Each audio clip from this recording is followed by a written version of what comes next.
Mario Kart World is full of mysteries. Like, what's possessing these toads to drive off a cliff? And why does this sign change Donkey Kong forever? In this video, we're solving these mysteries and more. There's posters all over the game, but these two in particular are really interesting to me. Those in a hat on a purple background, so obviously this is probably Waluigi. The text on the bottom looks like it starts with a W and ends with an I, but it also kind of looks like it says WW1, which is World War I, which I don't think that's the answer. But here's the crazy part. What is this advertising that has to do with Waluigi? As far as I know, there's no Waluigi themed courses or any Waluigi brands in the game, so I think this could actually be advertising a DLC course in the future. I mean, in previous games we've had Waluigi Stadium and Waluigi Pinball, so maybe we're gonna get Waluigi Pinball in a future update in Mario Kart World. That would be really awesome. When I was driving around DK Pass, I saw a crazy detail that just shows how much love and care the developers put into the game. All of the houses here are log cabins, and if you drive around, you can actually see cut down trees with piles of wood next to them, which implies that they are cutting down the nearby trees to build their cabins. And there's not just a couple of cut down trees and a few piles of wood, it's like everywhere. But if you explore around the map, there's actually a lot of people that are going camping and they're lighting campfires, but you don't see a lot of cut down trees in other places. So I think that DK Pass is providing all of the wood throughout the entire map. This is such a cool detail, and it shows that this is actually like a living world.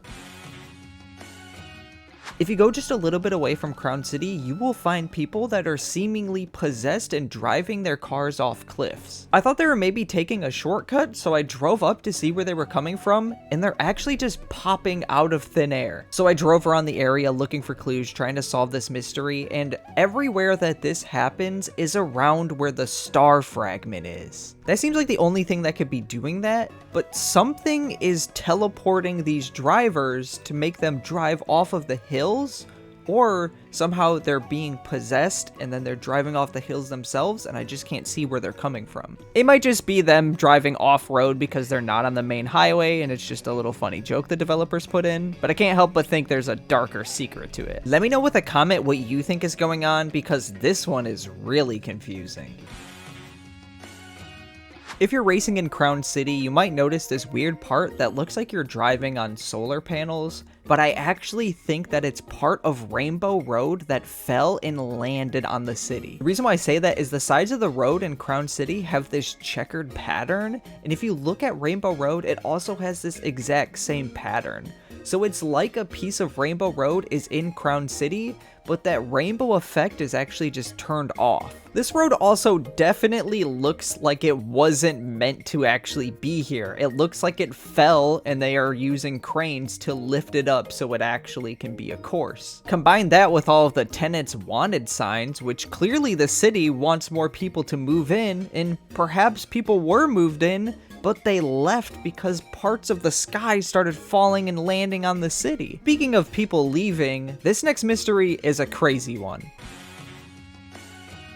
We talked about all the tenants wanted posters, but it seems like all of the buildings are actually full in Crown City, except for one building that's abandoned. Not only is this building abandoned, but there's graffiti on it, the windows are boarded up, and there's two overgrown posters that say something about the Parabitty-Bud construction service. Maybe this was just like a business that closed down and then nobody moved in, so the Parabitty-Bud construction service actually bought it and then wanted to renovate it. But the problem is, there's moss and leaves growing on these signs, so that means that this has been sitting there for a really long time without anyone doing anything with it. There's only one other place that you can find Parabitty-Bud construction, and that's in Dandelion Depths, which is also super overgrown and seemingly abandoned. Their sign says that they mine rare materials, so maybe they were mining something in Dandelion Depths that they weren't supposed to, and that's why they got shut down. And maybe the building in Crown City is actually where their headquarters was. If you want to know more about this mystery and how it's connected to Mario Odyssey, let me know with a comment down below and I'll make a part 2. Before we get on to the last mystery that you don't want to miss, let's actually look at some smaller details that I just find really cool. There's a ton of Yoshi's restaurants and they offer a variety of different food, but the inside of them is actually super detailed and it's really, really cool. Falling leaves actually land on the ground and they stay there for a little bit. I just think that's such a cool detail. In Moo Moo Meadows, people actually hang out on top of the hay bales, and if you want to be evil, you can run into them and actually knock them over, but they don't seem to mind. Right in between Faraway Oasis and Dino Dino Jungle is a random abandoned camper. It doesn't look like it's in terrible condition, so it must have recently been abandoned, but I have no idea what this could be a reference to. All right, now let's move on to the big mystery.